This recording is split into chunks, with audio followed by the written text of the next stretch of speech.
Welcome to एके पाठशाला।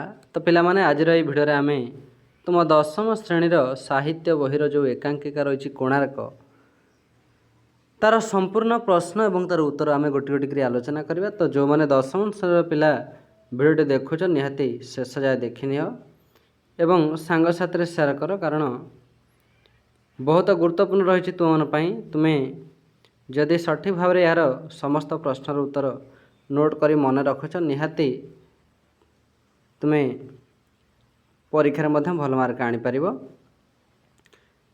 तो तुम पाठपढ़ा सहित जदि समस्त भिडियो देखुच और सब प्रश्न उत्तर गोटे गोटे मन रखुच निहाती तुम्हें परीक्षा भल कर पाठपढ़ा आउ टे आगू जापर। तो चलो पिला आलोचना करवा तुम कोणार्क जो रही एकांकिकाटी तार संपूर्ण प्रश्न उत्तर। तो पहले तुम जो एकांकिका कोणार्कर इन सब प्रश्न रही एक रु आरंभ करी 25 नंबर जाए 25 नंबर जाए रही। तो यार सब गोटी गोटी आम उत्तर आलोचना करवा। तो पहले प्रथम एक नंबर क्वेश्चन रही कोणार्क एकांकिकार क्यों प्रसंग नाट्यायित। तो आम उत्तर लिखा कोणार्क मंदिर दधिनहुति कह प्रसंग में नाट्यायित। से भली परवर्ती 2 नंबर प्रश्न अच्छी नरसिंहदेव केउटे उदित सूर्य को नमस्कार कले। तो नरसिंहदेव चंद्रभागा तीर में उदित सूर्य को कौन नमस्कार कले। 3 नंबर धर्मा माँ केते दियों पूजा करी धर्म को पाई बोली कहले। तो धर्मा माँ लक्षे दियों पूजी धर्म को पाई बोली कौन कहले।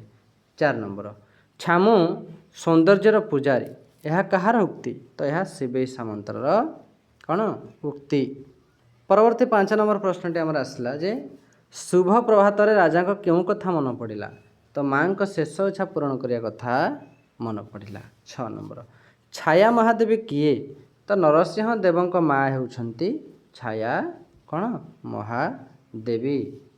तापरे 7 नंबर अच्छी जे उत्कल रे क्यों देवता मंदिर निर्मित होना बोली राजा कहले। तो उत्कल सूर्य देवता मंदिर निर्मित होना बोली राजा कहले। 8 नंबर सांब किए। तो श्रीकृष्ण को पुत्र होउछंती सांब।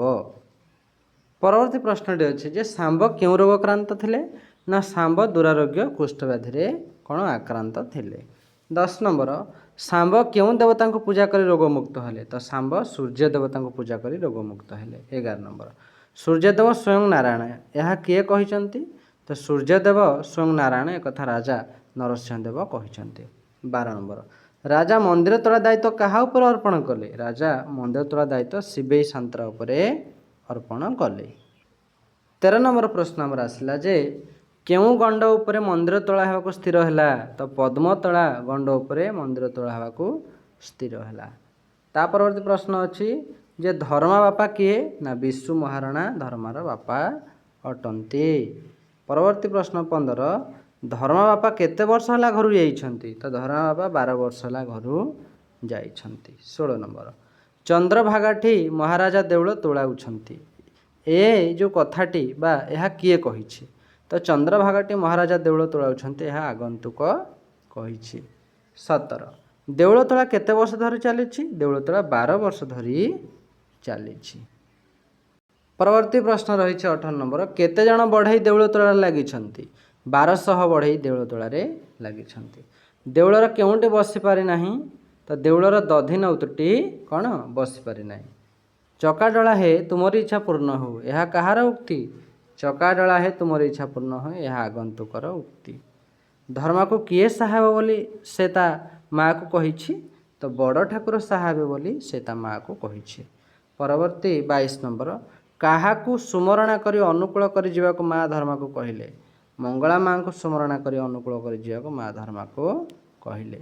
परवर्ती प्रश्नटी अच्छी 23 नंबर धर्मा कौन नहीं बापा निकट को गला। तो धर्मा बाड़ीर कोली और मुदी नहीं बापा निकट को गला। ए 1200 बढ़ई दाय ना पुअरे दाय यह कहार उक्ति।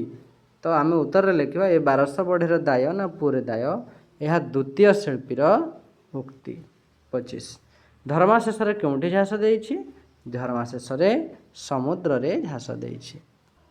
तो पिले माने तुमर कोणार्क जो एकांकिका रही तार जहाँ सब प्रश्न थिला तार सब गोटी गोटी उत्तर आम आलोचना कले। जदि भल लगी भिडियोटी सांग साथी शेयर कर लाइक कर आ चैनल सब्सक्राइब कर दियो। तुमर आउ सब विषर प्रश्न उत्तर आम गोटी गोटी आलोचना कर अपलोड करूँ जदि न देखिछ ताको जाए देखि नियो।